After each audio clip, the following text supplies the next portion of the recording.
to my channel, Coin Lady, and thank you for returning. Attention XRP holders, this is truly transpiring. Let's talk about a couple of things. First and foremost, a significant shift is taking place in the realm of regulations, and it is this shift that I am keeping an eye on the most. This has nothing to do with the SEC either. This has nothing to do with politics, on the contrary, something fascinating is transpiring. In addition to speeding up everything, I think this will alter the timeframe for everything happening in the space. Plus, we need to discuss it.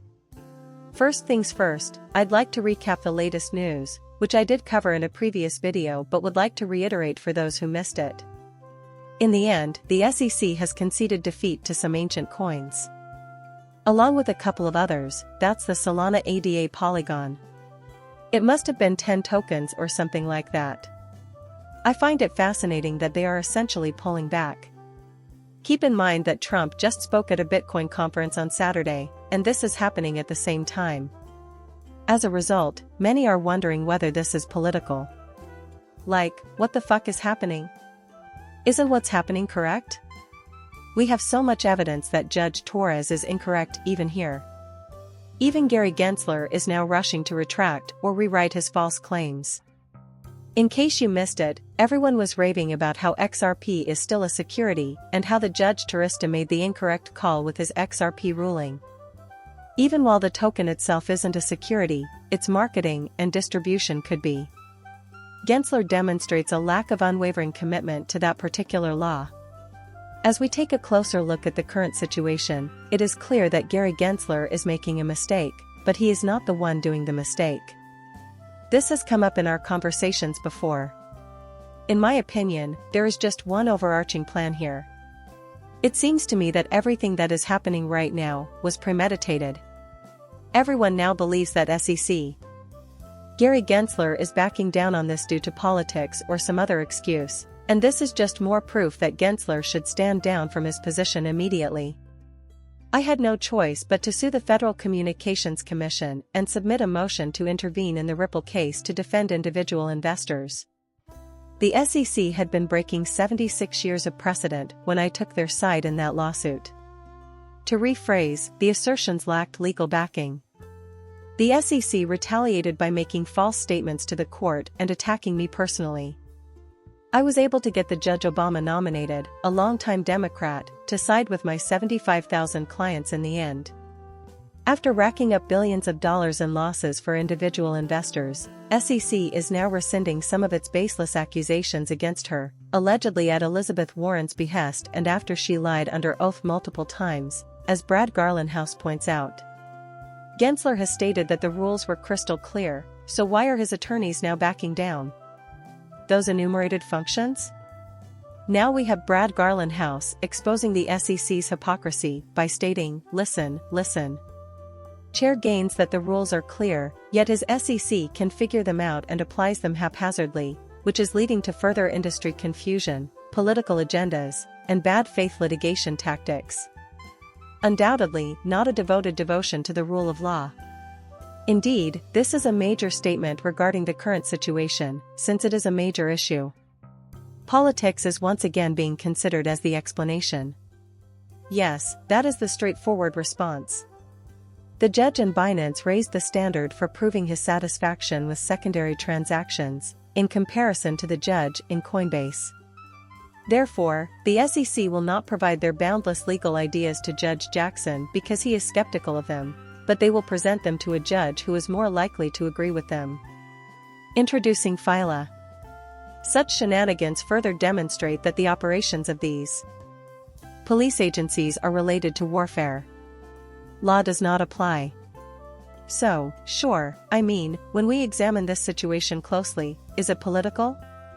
Is the SEC's current strategy merely an anti-crypto effort, or is there more to it than that? Well, I've gone on record more than once about how I think everything has been orchestrated, and I still stand by that claim. However, it has been serving as a major focal point for agendas in recent times. Politicians, especially those seeking the presidency, are actively promoting a pro-crypto narrative in an effort to win over voters. Meanwhile, near the volunteer state, according to Senator Haggerty, the past weighs heavily on Kamala Harris's crypto strategy. When I asked him about the vice president's crypto reset and whether it would benefit her campaign, he said it's no surprise that Kamala Harris is trying to appear pro-crypto, as she has done on numerous occasions. However, her efforts are hindered by the 3.5 years of policies that were blatantly anti-crypto and anti-innovation under the Biden administration. We witnessed such a lack of enthusiasm for President Trump at Bitcoin Nashville 2024 because the crypto community that shares GOP principles of liberty and innovation knows better. No last-ditch effort from Kamala, the Republicans are crypto's party. Harris will rectify that immediately. Shall we have? Regarding cryptocurrency legislation, is there a major political issue? 100% the Democrats have been pushing against cryptocurrency. Take a look at everything that has happened around Ripple and XRP, and you'll see why I've always claimed this is all prearranged. Has there been any kind of repression? Ever since the lawsuit, it has been all growth and expansion. Of course. That was a major shakeup, nevertheless, in my opinion. It was a major event, in my opinion, to halt innovation and the industry's growth so that the necessary infrastructure could be put in place and major players like BlackRock and Fidelity could enter the market. Their goal was to gain control over the industry, which they have so far succeeded in doing.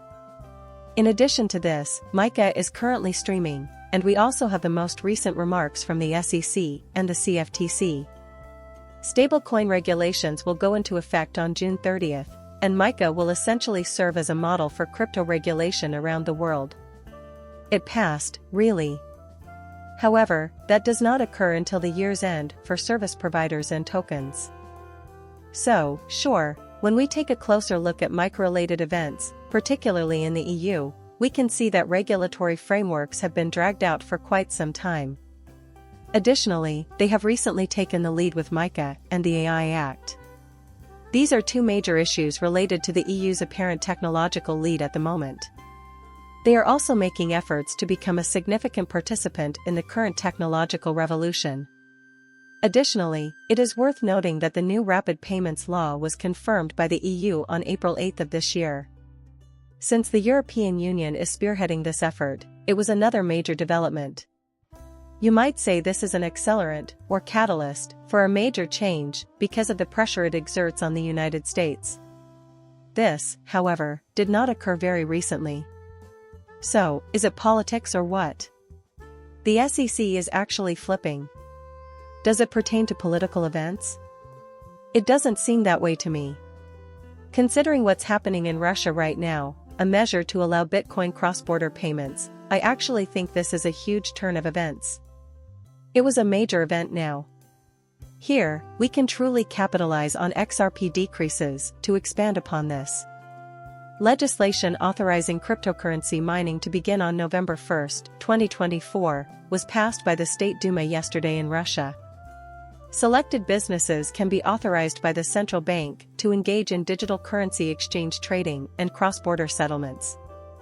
El Salvador has recently proposed crypto trade with Russia, which is a huge statement that I did put in a video not long ago. It is hilarious that they have suggested utilizing Bitcoin for trade transactions. Please subscribe to my channel and give it a like. I'll see you later.